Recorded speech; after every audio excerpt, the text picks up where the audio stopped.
Last question. How is the CIA tweeting about Pride Month? What has happened to that movement that is no longer a threat to power? And what's up with the new acronym? I can't pronounce it. Anyway, Happy Pride Month. Yes, thank you so much. It means so much to me to have people say Happy Pride Month to me.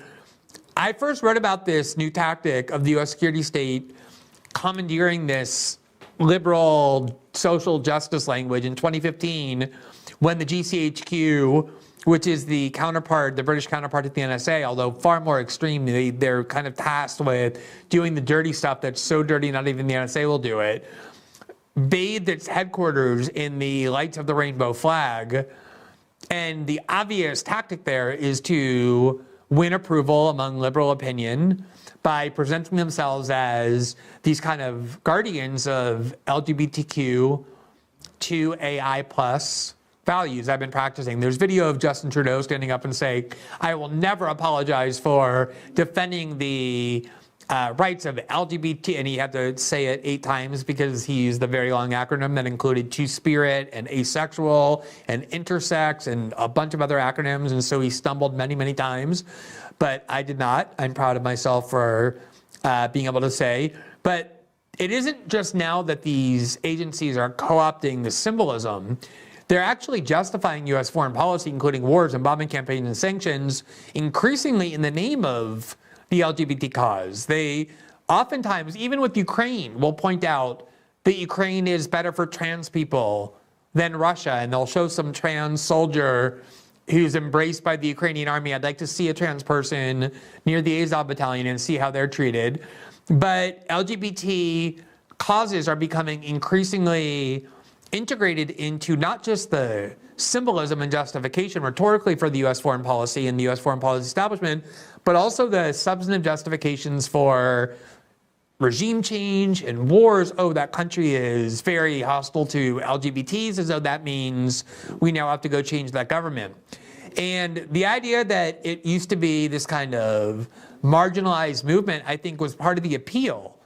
You know, gay men and lesbians were viewed as this kind of minority group that was kind of vulnerable and fighting for minority rights. And I think that was part of why Americans decided on this culture war consensus that included equal rights for gay and lesbian couples, including same-sex marriage, where you saw even majorities of young conservatives supporting it.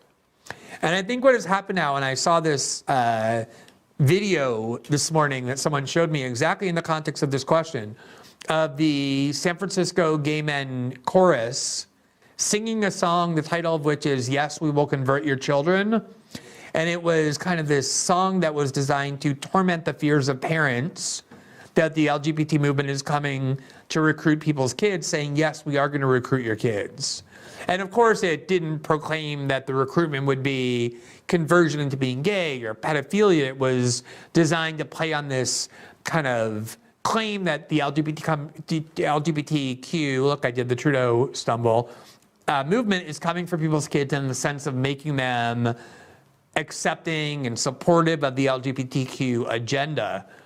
But the vibe that you get from watching this video is of a movement that has gone from being a marginalized and vulnerable group to one being kind of this bullying mentality.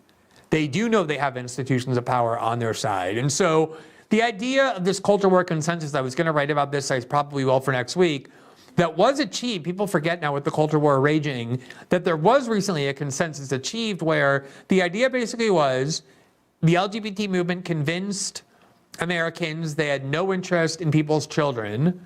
It was a movement designed simply to say that adults have the right to live their lives however they want without other people or the state interfering.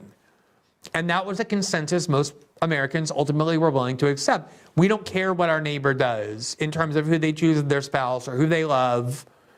That's nobody's business as long as they don't ever touch anything that's non-consensual. That was the culture war consensus. Don't force your views down our throat and we will live and let live. And that was a consensus that I thought was very healthy. And the problem became in 2015 when the gay and lesbian movement won all legal rights that had always been on the agenda. And even then, polls showed people had no problem with trans people. There was nobody talking about the trans movement. But activist groups need to go to exactly the place where there's resistance. Otherwise, they don't have anything to fight for anymore and they lose their cause for existing. The salaries dry up, the institutions close because they won. Activists can never win. So they always have to make a movement about going to whatever place will provoke anger and resistance.